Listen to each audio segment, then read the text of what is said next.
It is my pleasure to welcome Dr. Finn, an interventional cardiologist, a professor of medicine at the University of Maryland, and the president of CV Path. Today, we'll be discussing his JACC intervention manuscript comparing vascular injury from intravascular lithotripsy, cutting, or ultra-high pressure balloons during coronary calcium modification. Dr. Finn, thank you so much for taking the time to join us and share your expertise. Thanks for inviting me. First, can you give us a brief background, about the topic and the question that you and the team aim to address? Okay.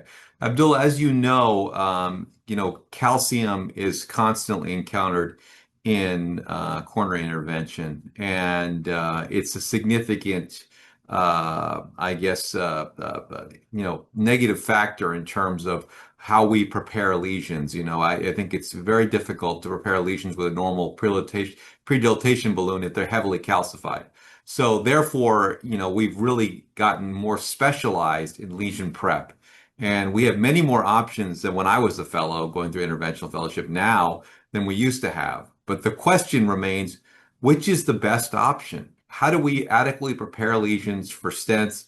And which of the options is the best? And that was really the genesis for this paper.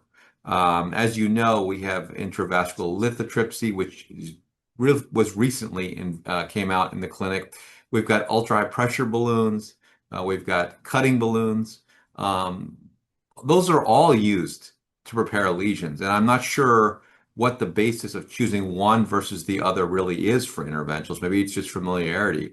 But we don't really have any head-to-head trials which suggest which is the better device in terms of two things.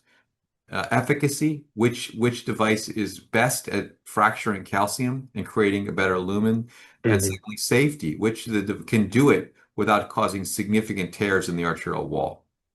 So that was the genesis for this study. And of course, such a study really can't be done in the clinic in patients simply because it would cost a huge amount of money, but also because our tools to capture such data are very limited, as you know, Abdullah, because we don't really have we have imaging devices, but I don't think they're especially fantastic at capturing calcium fracture.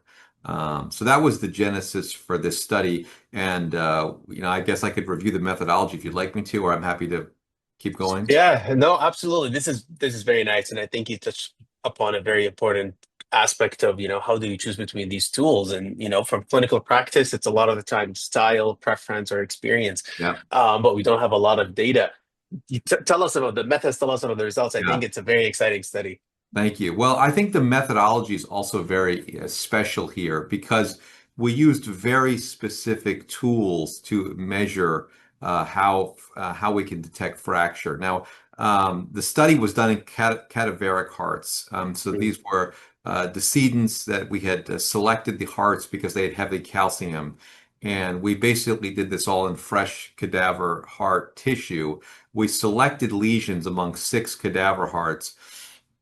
And lesions were classified had to be greater than 50% stenosis and be heavily calcified by micro CT and OCT, to some extent angiography. Now, micro CT is really specialized for this type of situation because we've shown previously in previous publications in JACC interventions, it can really detect fracture of calcium with very, very high accuracy compared to histology.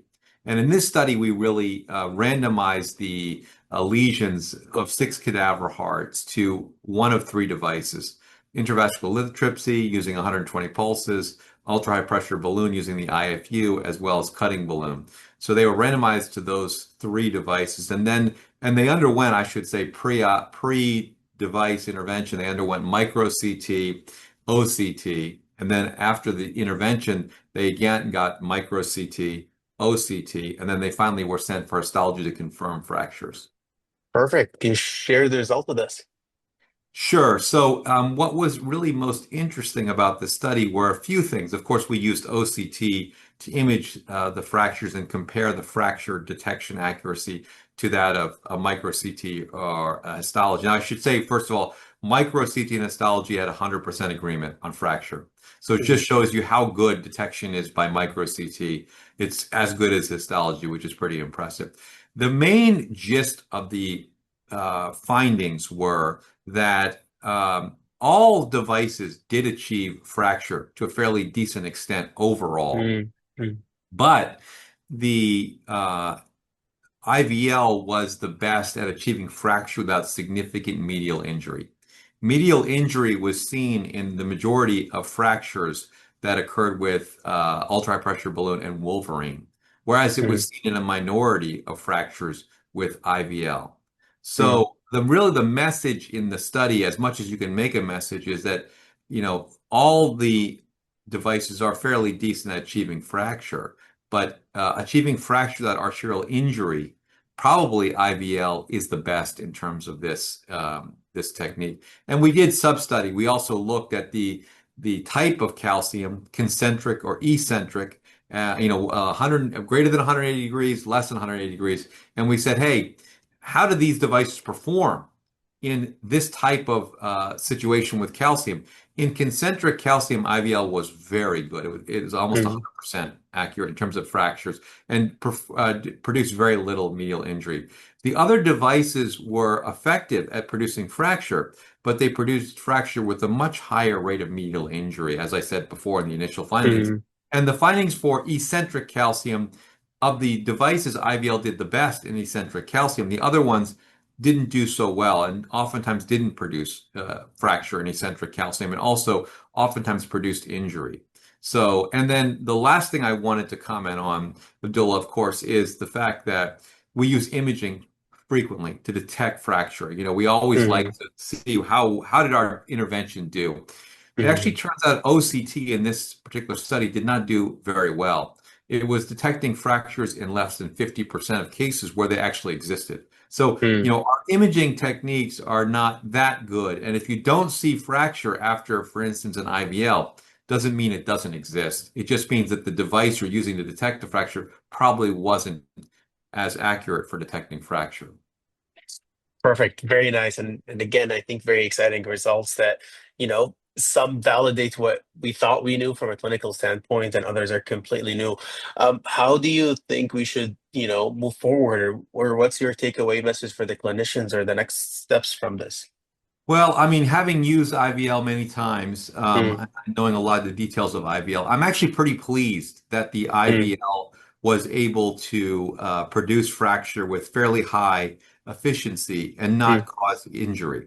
I mean, we always have the suspicion, Abdullah, that when you go to ultra high pressure with a balloon, 34 atmospheres, as you know, that's extremely high. And mhm, you get worried, are you causing a lot of injury to the vessel wall? Maybe the vessel wall not near the calcium, but the other side, just by mhm, such high pressure. Same with Wolverine, the cutting blades, are there issues with causing injury to non-calcified areas? And what we mhm, found is, yes, there are, prices to pay for these other types of devices. So I think going forward, I think we should always feel comfortable in terms of IVL as a fairly safe technique to cause calcium fracture, whereas the other ones don't have quite the same, I think, safety margin in terms of that. And I think going forward, we probably at some point need to understand or examine patient level data to see whether we see the mhm. same type of results in patients that are receiving these devices. That would require randomized trial. Maybe registries